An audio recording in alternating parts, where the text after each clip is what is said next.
What's up, Ruben here from the Midnight Garage. So today we're going to install a tachometer with a shift light. Now the car does not have a tachometer on the car right now at all. So every time I shift it's basically feeling based, and I don't think I'm doing a very good job at it. So my theory is that when I install a tachometer with a shift light, then I can install it in such a way that it will show me when the car makes its peak horsepower. That's the perfect time to shift. And if I use the shift light to shift, I would have perfect shifts every time. So even though the car itself isn't any faster, my lap times would increase. But that's my theory. Now, right now you should probably see me do a couple of laps, and you can probably see that I'm running into a few issues. So the problem is that the last few weeks have been nothing but rain and the track is quite damp, and I've been running with some issues. So therefore I decided to do a couple of laps before I install the tachometer, because my laps are going to be slower because of the damp track. And this is the tachometer I went for. This is a CN speed, which I think stands for China speed. Now it has an adjustable shift light, like I said before, and the reason I picked this one was not because it was cheap, because obviously it's from AliExpress, but because it doesn't look that rise. It looks kind of subdued, and I kind of like that, because most of these shift lights, they look like I owe Dominic Toretto a 10-second car, and they have like these huge fascias with enormous shift lights on it, and that was a little bit too much for me. And this one looked well, kind of classy, at least as classy as an aftermarket tachometer with a shift light goes. So yeah, time to install it. Now my experience is that most people tend to place the tachometer somewhere obnoxious, like here or here or here, or even, you know, on the hood of your car, or, you know, here somewhere.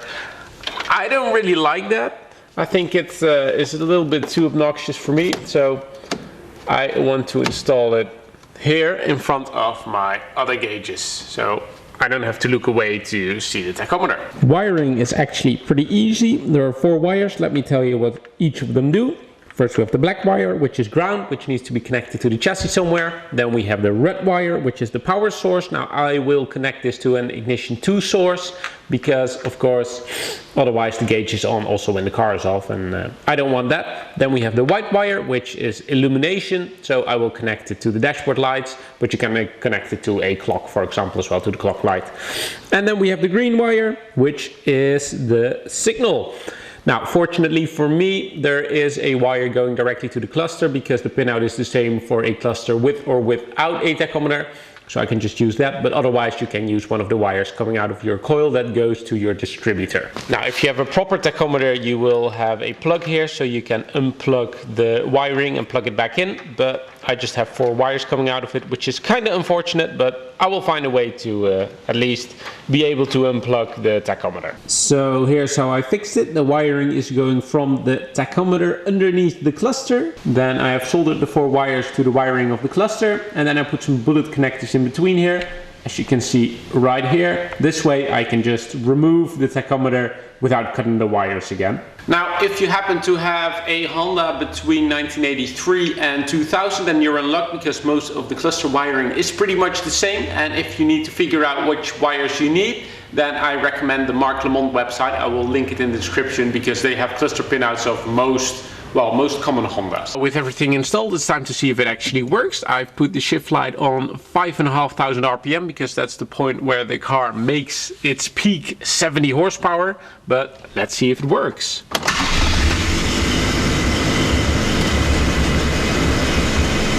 Very good. Time for some first impressions. Let's take it for a spin.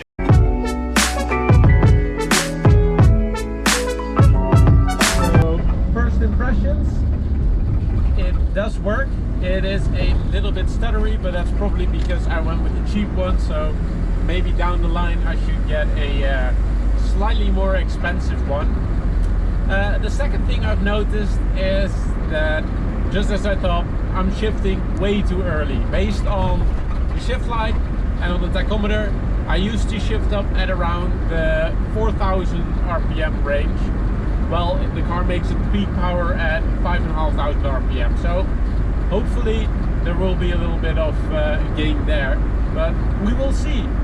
Now, I personally think that this car now will do, well, the lap times will be about 5% better, but obviously, yeah, we have a damp track, But let's go to the expert, because obviously the expert has a lot to say as well, and I'm very curious to see what he has to say about this tachometer and shift light setup.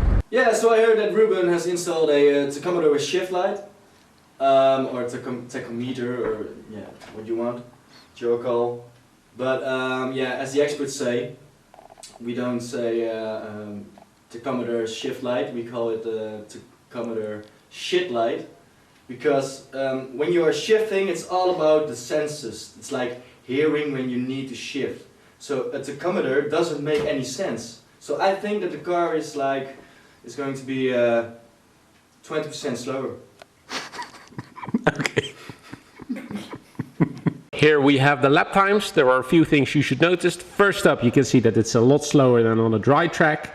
And secondly, these are not 6 consecutive laps. These laps were consecutive, and that's why you can see that due to, you know, brakes overheating, they got a little bit slower over time.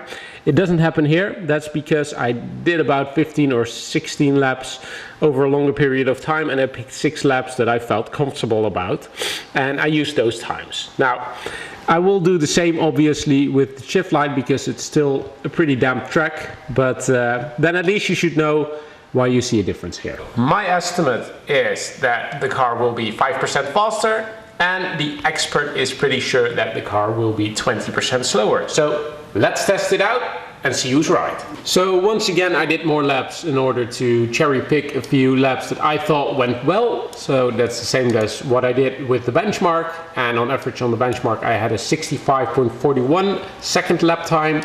And with the tachometer and the shift light, I had a 63.42 second lap time. So if we plot that in a graph, we get something that looks like this.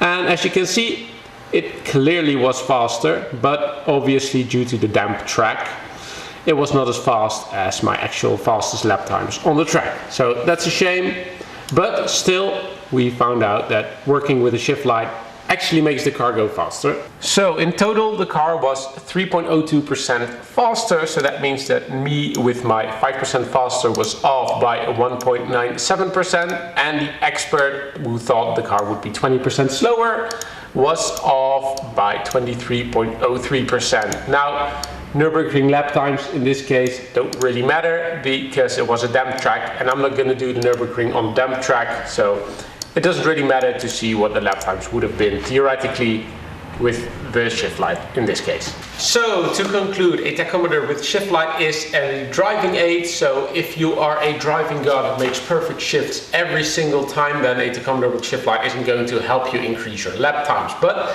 if you think that you shift either a little bit too early or a little bit too late, then a tachometer with a shift light is going to help. Now, I think this one is a little bit too stuttery for me, so I might look for a different brand. So if any of you guys know a tachometer with a shift light that doesn't look very nice and looks kind of okay, maybe OEM even, let me know and post it in the comments. Now, I do have a lot of different parts already lined up to use for future videos, but you know, winter is coming and it's going to rain a lot in Holland, so I'm probably best off replacing these crappy old tires for some rain tires, so that at least I can get some consistent lap times going in the winter season, and I don't have to wait making videos until it's spring again.